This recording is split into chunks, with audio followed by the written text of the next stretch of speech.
Part 4 of Federalist 81. We stopped in the middle of paragraph 12. Hamilton says we need inferior federal courts because states, if we left the issues and the cases to some of the state courts, because they'll owe their nomination and election to state legislatures and local people, then they'll be just biased towards their own state. And we can't expect a fair and independent judgment on cases that go to them. That's why we need these inferior federal courts, district courts. But at the same time, he's saying that doesn't mean that we're going to do away with your county courts or your state courts. So let me start reading again from the middle of paragraph 12.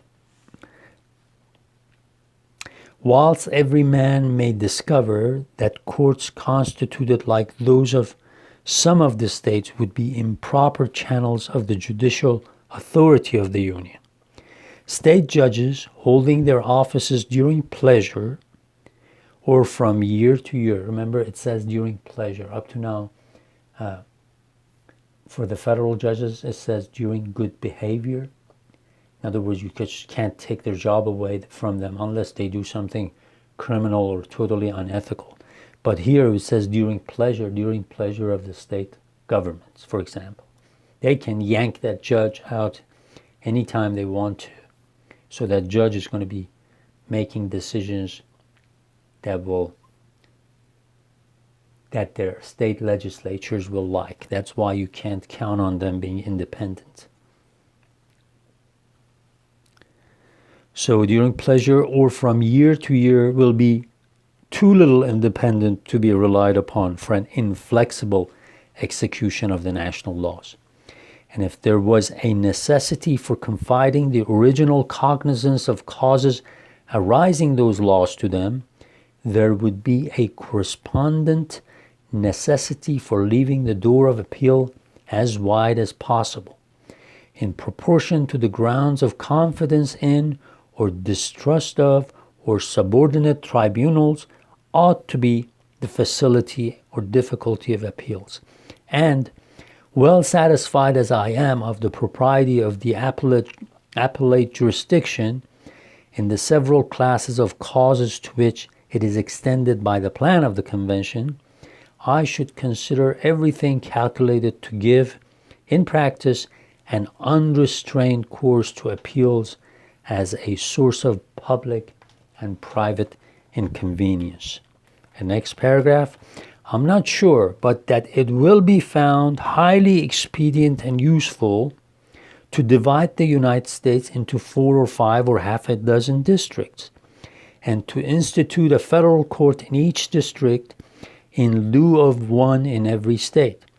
The judges of these courts, with the aid of the state judges, may hold circuits for the trial of causes in the several parts of the respective districts. Now these circuits, just keep in mind, back then, they had to ride the horse. It wasn't like they could telecommunicate or have TV channels on there or put cameras on people. They literally, judges and attorneys, used to ride their horses from county seat to county seat, like from the center of the government of the county. They would go to these courts and actually try cases, things like that. So when it talks about circuit, the word comes from these people riding their horses and going to different places, whether they were judges or attorneys. Justice through them may be administered with ease and dispatch, and appeals may be safely circumscribed within a narrow compass. This plan appears to me at present the most eligible of any that could be adopted, and in order to it is necessary that the power of constituting inferior courts should exist in the full extent in which it is to be found in the proposed Constitution. These reasons seem sufficient to satisfy a candid mind that the want of such a power would have been a great defect in the plan. Let us now examine in what manner the judicial authority is to be distributed between the supreme and the inferior courts. So this is part 3 of what he's addressing in this paper. The Supreme Court is to be invested with original jurisdiction. In other words, cases that will go directly to the Supreme Court. Only in cases affecting ambassadors, other public ministers and councils, and those in which a state shall be a party. Public ministers of every class are the immediate representatives of their sovereigns. All questions in which they are concerned are so directly connected with the public peace that, as well for the preservation of this as aught of respect to the sovereignties they represent, it is both expedient and proper that such questions should be submitted in the first instance to the highest judicatory of the nation.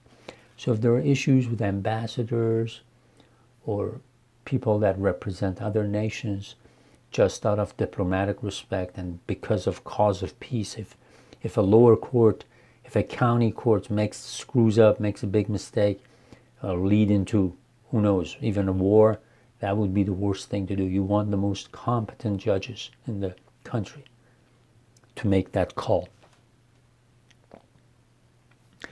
Though councils have not, in strictness, a diplomatic character, yet as they are the public agents of the nations to which they belong, the same observation is in a great measure applicable to them.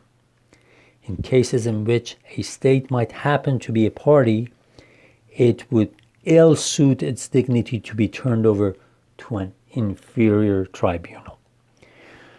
Though it may rather be a digression from the immediate subject of this paper, I shall take occasion to mention here a supposition which has excited some alarm upon very mistaken grounds. It has been suggested that an assignment of public securities to one state to the citizens of another would enable them to prosecute that state in the federal courts for the amount of those securities, a suggestion which the following considerations prove to be without foundation. This is in reference to, let's say, people from one state owing money to creditors from other states, things like that. Remember, one of the main reasons that they wrote this Constitution was because different states were just creating so much chaos. They were printing paper money. The money was becoming, losing its worth quickly, losing its value quickly, and contracts were not being honored.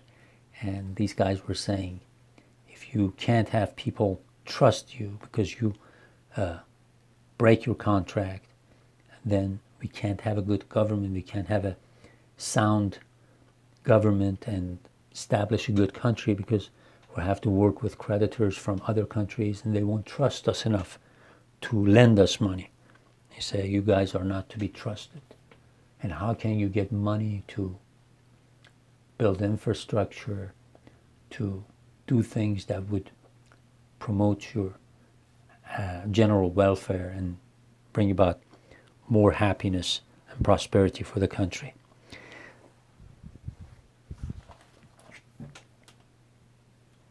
The next paragraph, it is inherent in the nature of sovereignty not to be amenable to the suit of an individual without its consent. This is the general sense and the general practice of mankind, and the exemption as one of the attributes of sovereignty is now enjoyed by the government of every state in the Union.